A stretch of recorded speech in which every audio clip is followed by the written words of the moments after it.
Hello student. Chapter number 2 history का है ये।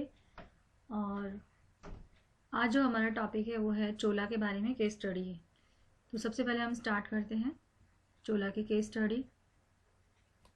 इसमें पूरा चोला की डिटेल दिए है, कौन कौन से राजा आए थे, किसने चोला डायनेस्टी को स्टैब्लिश किया था, वो सारी चीज़ें इस केस स्टडी के अंदर बताई गई हैं। इन द एंशियंट पीरियड के समय जो चोला हुआ करते थे वो ओरियाउर, तमिलनाडु के अंदर एक जगह है ओरियाउर, उससे बिलोंग किया करते थे। पर one of the important ruling clan, और जो ये चोलास थे जो ओरियोर से बिलोंग करते थे, ये एक बहुत ही इम्पॉर्टेंट रूलिंग क्लान या वंश हुआ करता था साउथ इंडिया का। There was a decline in their power, और इनकी कुछ जो पावर्स थी उनके डिक्लाइन होने पर ये जो क्लान था इसका उदय हुआ। कौन कौन सी पावर्स जो डिक्लाइन हुई थी वो थी पल्वास एंड चालुक्यास। चालुक्यास के डिक्लाइन होने पर ही चोलास सामने आए थे। And however in ninth century के अंदर जो विजयाला थे, जो कि बिलोंग करते थे चोला फैमिली से, इन्होंने कावेरी डेल्टा एरिया पर इन्होंने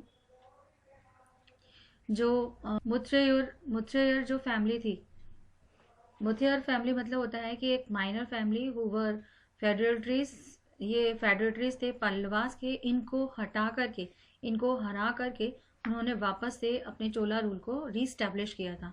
किसने किया था? विजयालय ने। तो विजयालय जो थे वो चोला डायनेस्टी के फाउंडर थे।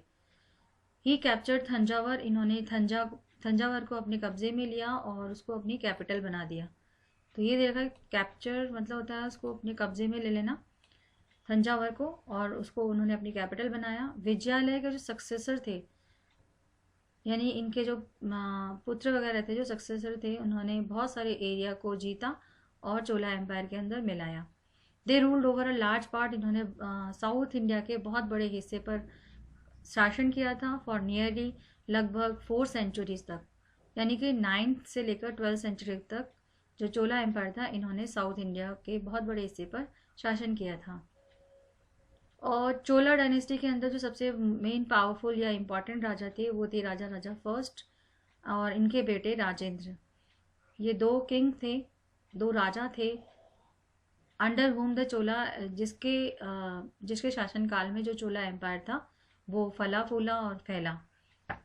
तो सबसे पहले हम पढ़ेंगे राजा राजा फर्स्ट के बारे में। 985 टू 1014, जो राजा राजा फर्स्ट थे ये गद्दी पर बैठे थे 935 में। इन्होंने पांड्याज और चालुक्याज और चेराज को हराया था और इनकी जो टेरिटरीज थी उसको हासिल किया था। And he had a powerful navy, इनके पास एक बहुत ही पावरफुल नेवी हुआ करती थी जिसको कि वो नॉर्थ श्रीलंका को जीतने के लिए यूज़ किया करते थे, या जो मालदीव था उस पर कंट्रोल करने के लिए यूज़ किया करते थे। मालदीव और श्रीलंका को पता आइलैंड है। He built a beautiful Brihadeshwara temple, इन्होंने एक बहुत ही सुंदर बृहदेश्वर टेम्पल बनवाया था। बृहदेश्वर टेम्पल को राज राजेश्वर टेम्पल के नाम से भी जाना जाता है और ये थंजावर के अंदर है, इन तमिलनाडु। 1010 में बनवाया था। तो ये बृहदेश्वर टेम्पल की फोटो है। देन फिर आता है राजेंद्र चोला। राजेंद्र चोला जो कि सन थे राजा राजा फर्स्ट के एंड सक्सेसर थे, हु केम टू थ्रॉन, ये गद्दी पर बैठे राजा राजा के डेथ के बाद, यानी कि उनके फादर की डेथ के बाद। ही फर्दर कॉन्सोलिडेटेड द एक्सपेंडेड, उसके बाद इन्होंने चोला एम्पायर को बहुत तेज़ी से बढ़ाना स्टार्ट किया। सबसे पहले इन्होंने क्या करा कि श्रीलंका पर जीत हासिल कर ली, मतलब श्रीलंका को जीत लिया पूरी तरीके से। श्रीलंका पर जीत हासिल करने की जो स्टार्टिंग थी वो उसके फादर ने कर दी थी, और कम्प्लीटली पूरी तरीके से जो श्रीलंका को जीता था वो राजेंद्र चोला ने। इन्होंने महिपाल को हरा करके, जो कि शासक हुआ करते थे बंगाल के, और गंगा नदी को क्रॉस करके जीत हासिल की थी। तो आफ्टर दिस विक्ट्री, और इस जीत के बाद इनको टाइटल दिया गया गंगी कोंडा का, या इन्होंने टाइटल एज्यूम किया गंगी कोंडा का। गंगी कोंडा मतलब क्या होता है कि गंगा नदी या गंगा नदी के आसपास वाले जो क्षेत्र हैं उन पर जीत हासिल करना या उसका राजा बन जाना, उसको गंगी कोंडा कहते हैं। इसका मतलब होता है कॉन्करर ऑफ गंगा, यानी गंगा को जीतने वाला, गंगी कोंडा। राजेंद्र चोला ऑल्सो लेड, राजेंद्र चोला ने न्यू कैपिटल सिटी की नींव रखी और उस न्यू कैपिटल सिटी का नाम था गंगईकोंडा चोलापुरम, जो कि थंजावर के पास में ही था। यूजिंग हिज नेवल, उन्होंने अपनी नेवल स्ट्रेंथ को यूज़ करके अपने एम्पायर को बढ़ाया साउथ ईस्ट एशिया की तरफ।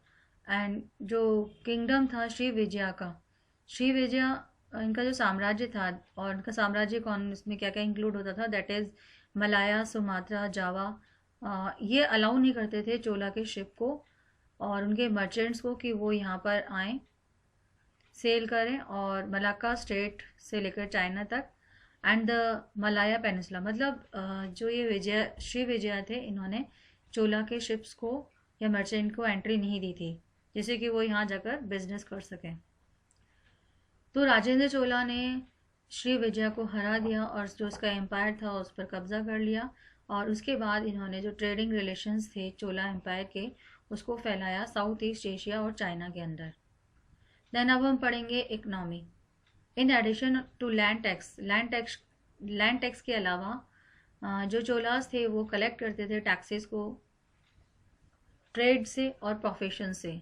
व्यापार या कोई बिजनेस वगैरह करता था तो उससे ये लोग टैक्सेस लिया करते थे।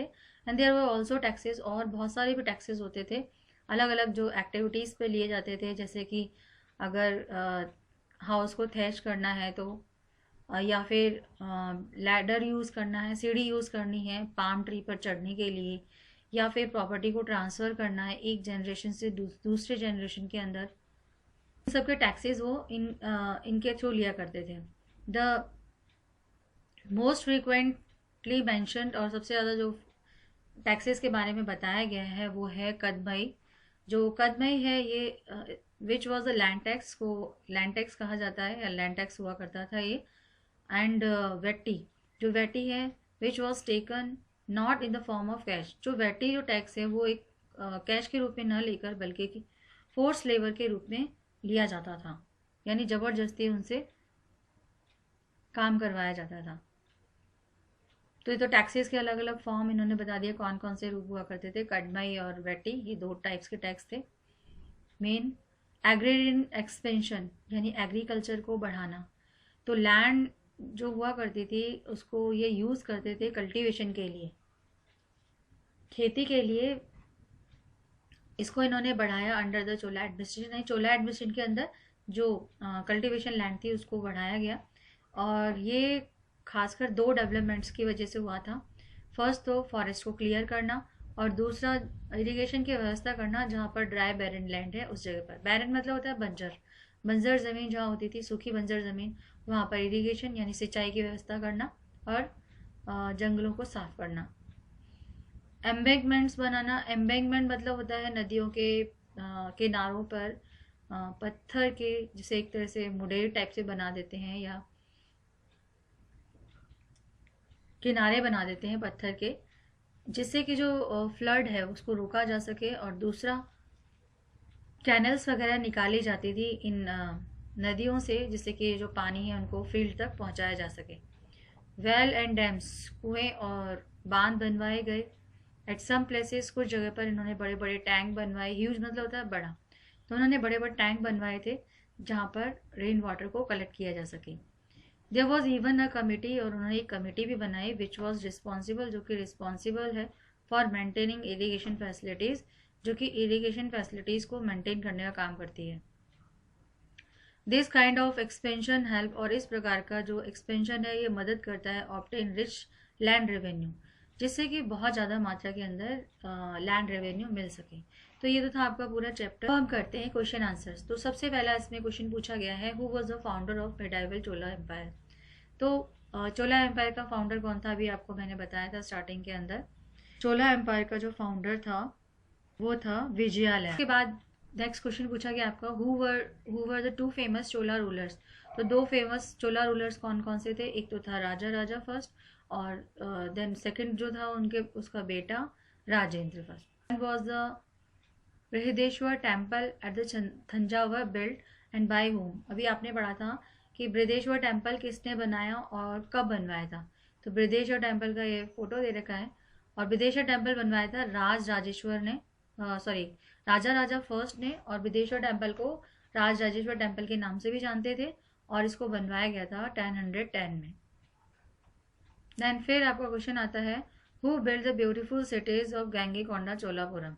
जो गैंगीकोंडा चोलापुरम सिटीज थी वो किसने बनवाई थी? तो ये आपको पता है राजेंद्र चोला ने बनवाई थी। राजेंद्र चोला ने ये न्यू कैपिटल सिटी बनवाई थी गैंगीकोंडा चोलापुरम, जो कि थंजावर के पास में थी। Then why were the embankments build by the Chola rulers. जो एम्बैंकमेंट्स हैं क्यों बनाए गए थे चोला रूलर्स के थ्रू? तो अभी आपने पढ़ा था इसमें कि जो एम्बैंकमेंट्स हैं वो बनाए गए थे जिससे कि जो फ्लड वाटर है उसको रोका जा सके। ये दे रखा है इसमें, ये आंसर इसका। एम्बैंकमेंट्स वो बिल्ड टू प्रिवेंट फ्लडिंग, बाढ़ को रोका जा सके, ये इसका मेन रीज़न है। ठीक है, तो एम्बैंकमेंट बनाने का मेन रीज़न क्या है कि बाढ़ को रोका जा सके, और कैनल्स बनाए जाएं जिससे कि जो पानी है वो कहाँ तक पहुँच सके, फील्ड में। तो एम्बैंकमेंट से रिलेटेड तो ये कि टू टू प्रिवेंट फ्लड से बचने के लिए, बाढ़ से बचने के लिए इसको बनाया गया था। तो ये आपके क्वेश्चन आंसर्स पूरे होते हैं।